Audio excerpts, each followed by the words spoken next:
Hello tout le monde, Sébastien Tatou en chair et en encre.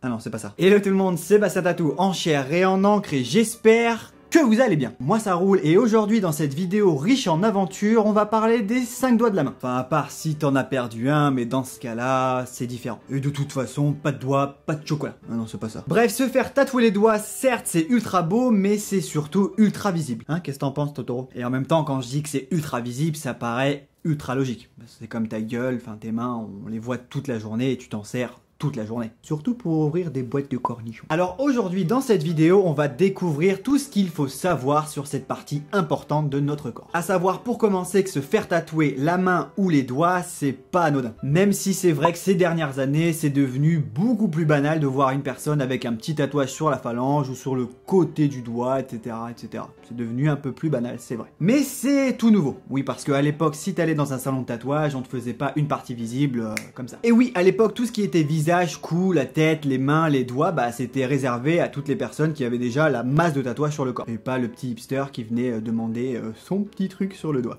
Sa petite moustache sur le côté. Et oui, parce que pour la petite signification, les mains et plus particulièrement les doigts étaient utilisés par les bandits à l'époque. Surtout les bandits russes, les criminels russes. Ils se faisaient tatouer les phalanges pour montrer leur appartenance ou pour montrer leur histoire face à d'autres personnes qui les voyaient quoi. C'était sympa, j'aurais pas voulu tomber en face d'un petit russe quoi.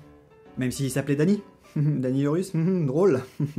Tout ça pour vous dire qu'avant d'aller vous faire tatouer la main ou les doigts, il faut y réfléchir. Bon, c'est comme tout, mais là, il faut vraiment y réfléchir. On voit que ça, hein. La première chose que tu fais quand tu vois une personne, c'est lui serrer la main. Ou lui faire la bise, enfin, tu m'as compris. On voit ta main. La journée. Et donc si c'est visible, bah porter un tatouage à cet endroit-là, ça peut être bien perçu, mais surtout mal perçu, malheureusement. Car malheureusement, certains milieux professionnels peuvent être encore réticents à l'idée de vous embaucher parce que vous avez un tatouage apparent. Après, libre à chacun d'être d'accord ou non, ça c'est un autre débat.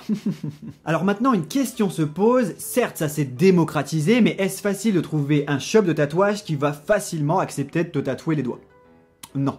C'est pas simple. Et non, c'est pas simple, Mireille. Ah bah non! Et oui, c'est comme ça, mais la majorité des tatoueurs sont très réticents à l'idée de vous tatouer le cou, le visage ou les mains. C'est comme ça. Alors oui, Mireille, tu peux trouver ça con derrière ton écran, même si c'est toi qui payes, même si c'est ton idée, même si tu es majeur et vacciné et c'est ton choix. C'est comme ça. Point de vue éthique, le tatoueur, lui, il voit pas comme ça. Lui, de l'argent, il en a, et ce qui compte, c'est que vous preniez le bon choix. Donc il préfère vous aiguiller et vous demander exactement pourquoi vous voulez faire ce tatouage. Oui, il va vous questionner. C'est sûr qu'il n'a pas envie de s'en vouloir pour une idée très visible et passagère. C'est comme ça et c'est une forme d'éthique qu'ont tous les tatoueurs dans ce métier, même si tu payes. Bon après, il doit y avoir des tatoueurs qui acceptent assez facilement, moi je les connais pas tous non plus, hein. Mais ça, encore une fois, c'est un autre débat. Oui. Prochain point à aborder, le côté esthétique de la chose. Est-ce que ça tient bien sur tes doigts? Est-ce que c'est joli, raffiné, etc., etc., etc. Bah, c'est très aléatoire. Prenons l'exemple de 5 personnes qui se font tatouer par le même tatoueur. Oui, par le même tatoueur, parce que sinon ça serait trop de combinaisons, etc. Mais prenons l'exemple de 5 personnes qui se font tatouer les doigts par le même tatoueur. Et bah, 2 ou 3 personnes sur les 5 auront leur tatouage qui s'estompera assez facilement.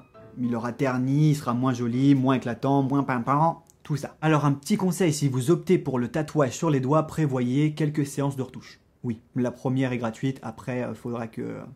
C'est malheureux, mais c'est comme ça, c'est vrai que le tatouage perdra facilement de son éclat, de sa netteté, et ça juste après la cicatrisation. Bah y a qu'à regarder mon pouce juste là.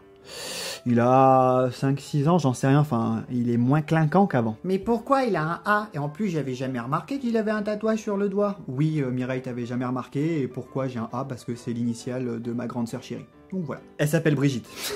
Bref, pour revenir à nos tatous moutons, c'est sûr que c'est pas le bon endroit sur le corps si tu veux qu'il perdure et qu'il soit joli 10 ans après. C'est pas le bon endroit. Je suis un peu foutu avec ma main. Mais bon.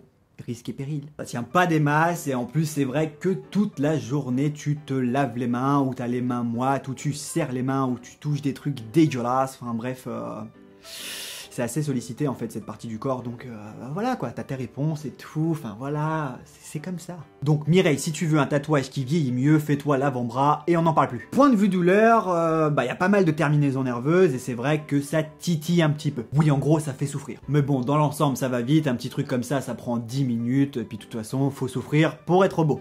Je l'ai déjà dit au moins 10 fois. Bref, avant de vous quitter, j'aimerais vous dire que si vous voulez un tatouage sur les doigts, restez simple et les motifs simples vieilliront mieux. Donc un conseil, un lettrage simple sur les doigts semble être le bon choix. Après, petite idée, t'es pas limité aux 4 doigts. Tu peux utiliser là, là, tu peux croiser tes doigts comme ça pour écrire tout un mot là, et tu peux même faire les intérieurs. Donc voilà. Mais si vous voulez réussir dans la vie, vous vous écrivez couscous, couscous.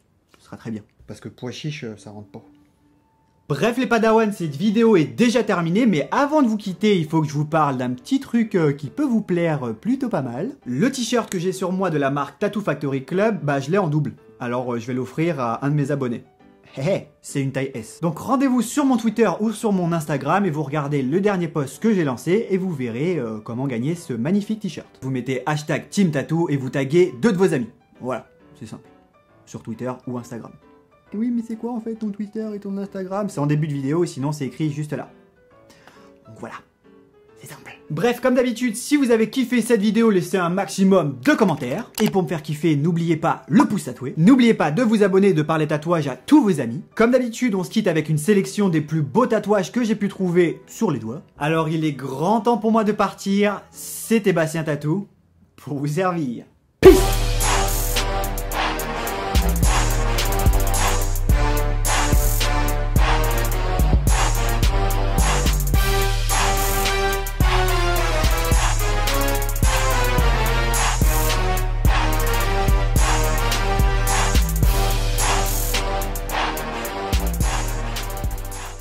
Ah, et puis, c'est pas une machine à coudre, hein, Mireille.